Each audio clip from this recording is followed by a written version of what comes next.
Baik, kita lanjutkan untuk metode kuantitatif ini yang menjadi objek atau subjek dari orang matematik ya, dengan melihat angka dan data. Yang pertama kita lihat tentang metode time series.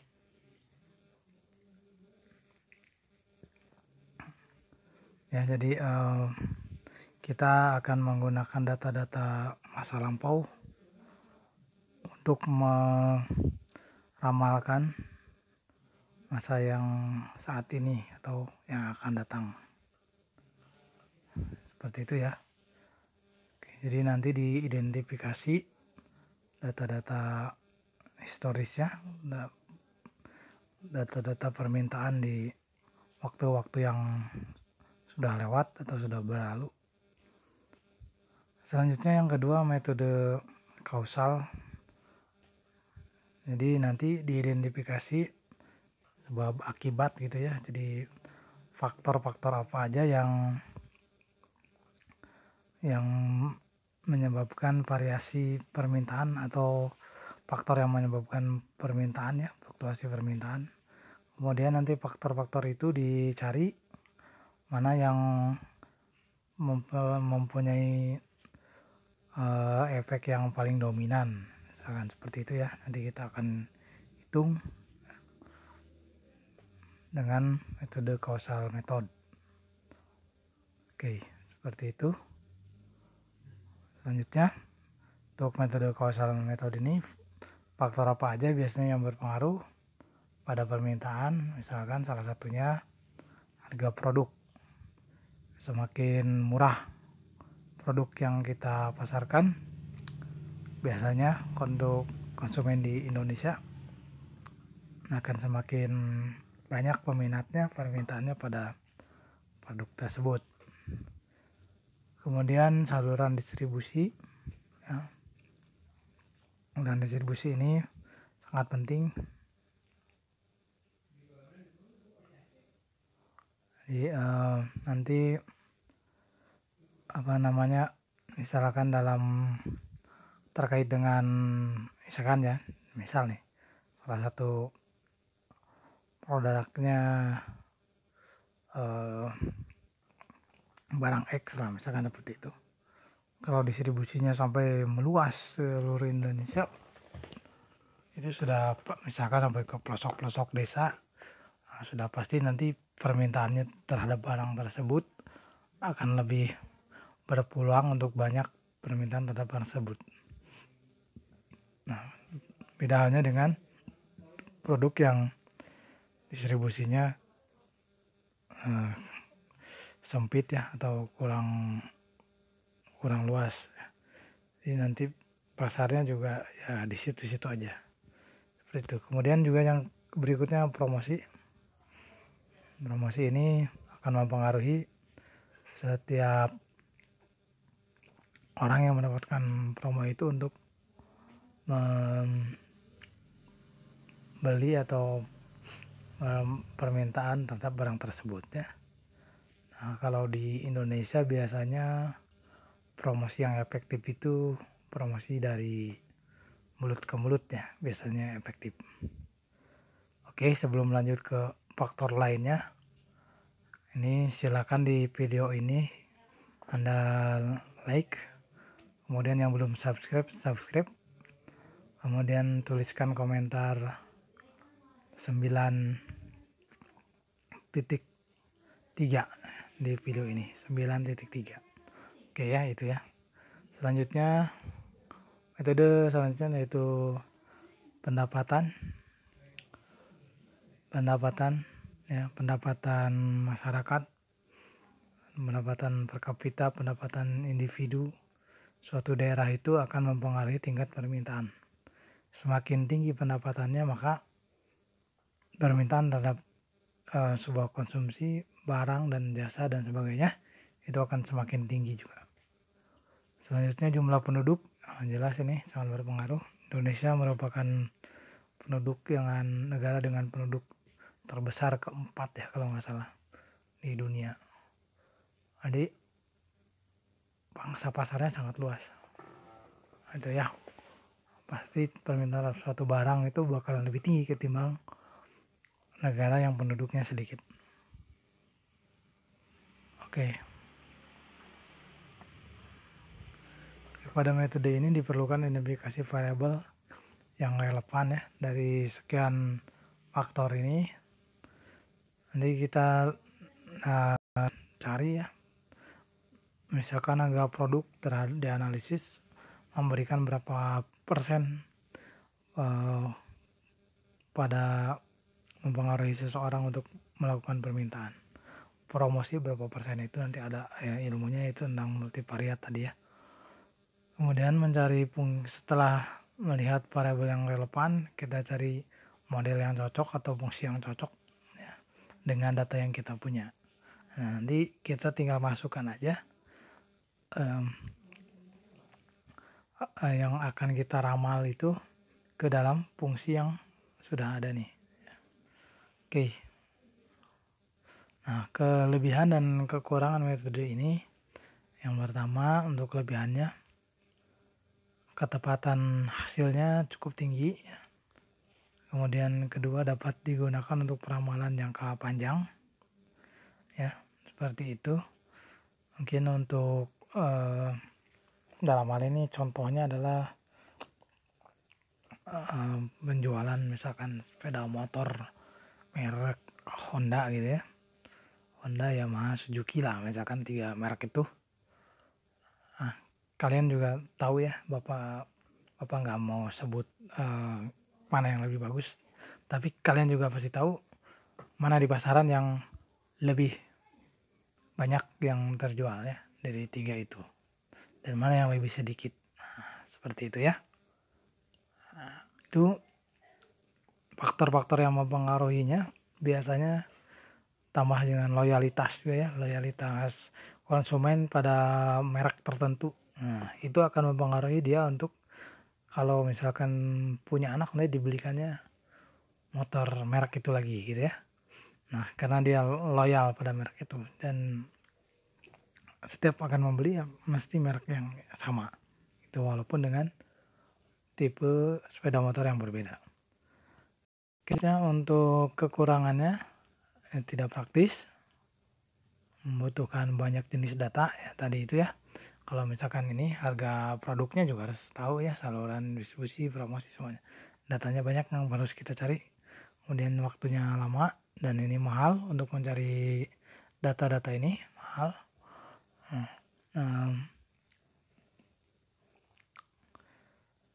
Selanjutnya kita lihat lagi. Ini untuk peramalannya ya. Grafik ini bisa kalian baca bahwa nanti resiko itu akan turun sejalan dengan berbanding terbalik dengan biaya peramalan yang dilakukan ya atau dikeluarkan. Seperti itu ya. Oke, sekarang kita lihat peramalan atau forecasting itu adalah upaya untuk memperkecil ini ya. Ingat, memperkecil resiko yang mungkin timbul akibat pengambilan keputusan dalam suatu perencanaan produksi. Oke. Nah, jadi dengan kita bisa meramalkan saat ini atau saat yang akan datang, itu kita bisa memanage dari sekarang apa yang harus kita sediakan, berapa yang harus disediakan, itu ya. Jadi nanti risiko misalkan kelebihan stok atau gimana ya, atau tidak akan kurang laku dan sebagainya, barang tidak terjual, itu akan bisa diminimalisir dengan adanya peramalan. Oke. Selanjutnya untuk memilih metode peramalan kita harus melihat faktor-faktor yang bisa kita pertimbangkan ya. Yang pertama, tujuan peramalannya untuk apa, jangkauan peramalannya seperti apa, tingkat ketelitiannya tinggi atau rendah atau sedang, kemudian ketersediaan datanya ada atau tidak, kemudian bentuk pola datanya seperti apa, tren kah atau datar kah atau tren naik, tren turun dan sebagainya. Kemudian biaya untuk mencari datanya. Selanjutnya yang kedua, hal-hal yang harus dilakukan ketika melakukan peramalan. Pertama, definisikan dulu tujuan peramalannya untuk apa, untuk mencari apa. Nah, di sini dalam artian kita kan sedang meramalkan untuk permintaannya. Kemudian yang kedua, buat diagram pencarnya. Selanjutnya pilih beberapa metode peramalan yang ada, kita pilih. Selanjutnya hitung ramalan dan kesalahannya, error ya. Hitung error peramalannya berapa, pilih metode yang kesalahannya terkecil. Nah, jadi dari beberapa metode itu kita ramalkannya langsung, kemudian nanti kita pilih yang terkecil. Oke, itu. Selanjutnya kita lihat jenis pola data ya. Ini lihat pola data ada yang konstan seperti ini, flat gitu ya. Ada yang tren itu kecenderungan naik atau turun. Ini yang kebetulan ini adalah tren naik. Jadi data semakin berjalannya waktu dia semakin naik. Kemudian musiman itu ditandai dengan ini, grafiknya seperti grafik sinus ya, sinus kosinus. Jadi musiman itu ketika musim dia ada di puncaknya barang itu. Ya. Nah, ketika dia tidak musim maka dia ada di paling bawah. Seperti misalkan musim buah rambutan. Ketika musim dia kan banyak sekali ya. Banyak sekali rambutan. Ketika musimnya tidak ada berarti nggak ada. Bahkan nggak ada sama sekali. Nah, kemudian yang siklik atau siklus, oke ini ya, satu bukit dan satu lembah. Oke, seperti ini hampir mirip ya ini dengan musiman gitu.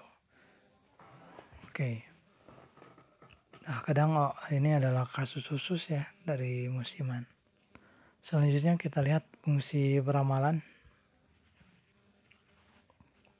Bisa berupa fungsinya adalah fungsi konstan, ya, kemudian fungsi linear, fungsi kuadrat, bisa juga dia bentuknya eksponensial. Eksponensial itu ketika grafiknya seperti ini melesat. Nah, seperti sekarang mungkin wabah COVID-19 itu trennya biasanya bentuknya eksponen ya.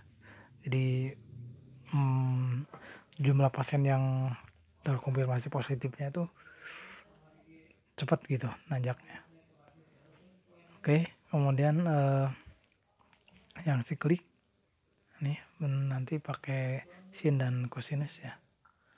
Oke, itu fungsi peramalannya bisa berupa seperti itu, tapi yang sering itu biasanya yang eksponen dan yang tren. Kalau yang konstan itu biasanya jarang. Oke, selanjutnya kriteria ya, untuk memilih peramalan yang baik ya, itu yang performanya bagus. Itu bisa menggunakan mean square error atau MSE, bisa persentase kesalahan, bisa mean absolute percentage error.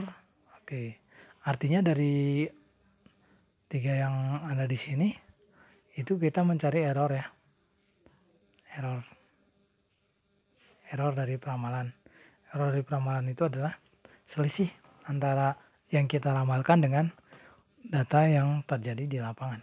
Tentu nanti kita akan mencari error yang paling kecil ya, dari ketika kita misalkan menggunakan salah satu dari tiga metode ini ya, seperti itu. Oke, ini untuk yang MSE nya nanti penjumlahan dari XT data yang sebenarnya dikurangi dengan data peramalan dikuadratkan kemudian dibagi banyaknya data, seperti itu ya. Ini kenapa dikuadratkan? Nah, karena ini dikuadratkan sebenarnya bisa aja FT min XT itu nggak masalah, karena kuadrat bilangan negatif dengan kuadrat bilangan positif kan sama. Oke, ini dikuadratkan itu supaya nanti tidak saling meniadakan ya, seperti itu. Nah, artinya gimana untuk tidak meniadakan itu begini. Misalkan kalau ini tidak pangkat 2 ya, misalkan XT min FT nya selisihnya 1, misalkan XT nya 3 FT nya 2, berarti kan 3 dikurangi 2, 1 ya. Terus selanjutnya nanti di XT yang berikutnya, XT-nya 2, FT-nya 3, berarti kan dikurangi min 1 ya. Nah, nanti tadi hasil tadi 1 ditambah min 1 nanti kan jadinya 0 ya. Nah, padahal itu harusnya errornya nggak begitu kan, nggak 0. Kalau 0 artinya sama seperti error tidak ada gitu. Padahal tadi ada ya. XT-nya 3, FT-nya 2 itu udah simpangannya selisihnya udah 1 ya. Makanya dikuadratkan. Selanjutnya persentase kesalahan ini tinggal dihitung ya, sama seperti ini. XT dikurangi dengan FT dibagi dengan XT kemudian dikalikan dengan 100%. Oke, yang ini tidak ada kuadrat ya. Nah, tapi nanti bagi dengan XT. Selanjutnya min absolute percentage error. Nah, ini yang ini diabsolutkan, dibilang dimutlakan gitu ya. Kalau bahasa kita, udah nanti dijumlahkan. Oke, ini untuk kriteria memilih peramalannya yang bagus yang seperti apa. Yang keempat masih di kriteria pemilihan peramalan itu dengan standar error of estimate atau SEE. Ya, rumusnya seperti ini. Kita tarik akarnya. Nah, seperti itu ya. Selanjutnya ini ada contohnya. Contoh misalkan dari 12 bulan terakhir ini dicatat penjualan produk X sebagai berikut. Dari mulai bulan Januari, Februari sampai dengan Desember, jumlah penjualannya 30, 20 dan seterusnya sampai dengan Desember 35.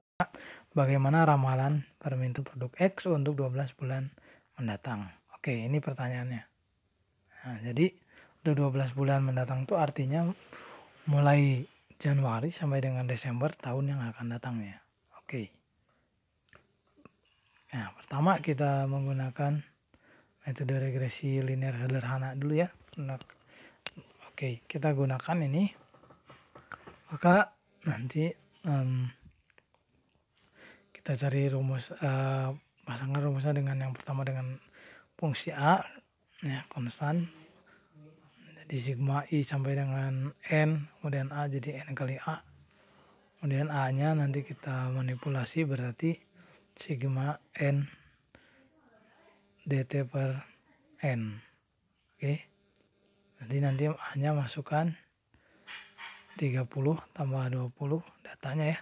Semua datanya dimasukkan sampai dengan data ke 12 dibagi dengan 12 itu nilainya 42.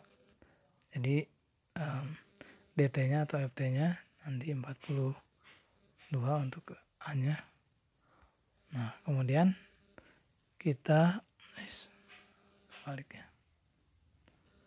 Kita mencari SEE-nya. Ya, SEE-nya ini data yang kita punya, DT ya. Kemudian DT aksen itu adalah data yang ramalannya. DT aksen ini data aslinya. Oke, kemudian rumusnya kan kita kurangkan ya yang nilai asli dengan nilai ramalannya. Ini 30 kurangi 42 negatif 12, negatif 22 dan seterusnya sampai dengan negatif 7.